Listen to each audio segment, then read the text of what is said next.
Three valuable things that I learned this year. One is to trust what God is telling me about a specific situation or person, even though to my natural perception it looks impossible. It's just to trust what He's saying about that, because He knows something that I don't know yet or have not yet understood.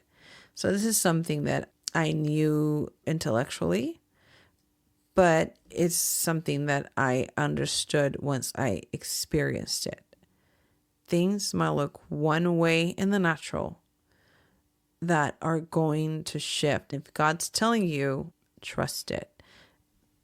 I believe that God shares things with us for no other reason than He loves us. He loves to just share with us His secrets, or to give us insight into our lives, into our future, things that matter to us. That's why sometimes we're able to see things that are not yet, but soon will be. And so I've learned to trust that. And I think the reason why that's important is because it gives us hope. I think hope keeps us going, joyful, and it keeps our expectations on Him, keeps us trusting. And so when hope turns into the fulfillment of something, it solidifies our trust in Him. The second thing that I learned this year that is very valuable for me has been the power of my agreement. I understand that as a human being, I have the ability to agree or disagree with what happens in my life or what I lend my power to. And so agreement is your power, right? When things don't look as though what God is showing you or telling you, it is your option to agree with what He's telling you, even though it doesn't look like that now. This has the potential to make things happen more timely, and it lends your cooperation to what God is doing. My agreement is very powerful. I can either agree with what I see right now that is grim and dark and impossible, or I can agree with what He's saying and bring that to fruition through my agreement. My agreement is powerful. The third thing that I learned this year that is very powerful is getting rid of false humility. False humility will keep us from experiencing who we are, bringing who we are into our world. Because the truth is that we are great. The truth is that we are pretty badass.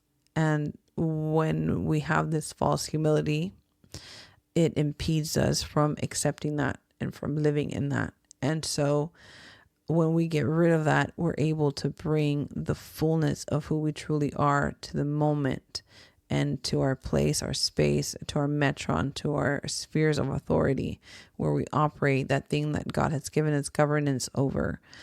So getting rid of false humility was a big thing for me. It has helped me to be fully who I am and to be that solution that God sent into the places where He sent me.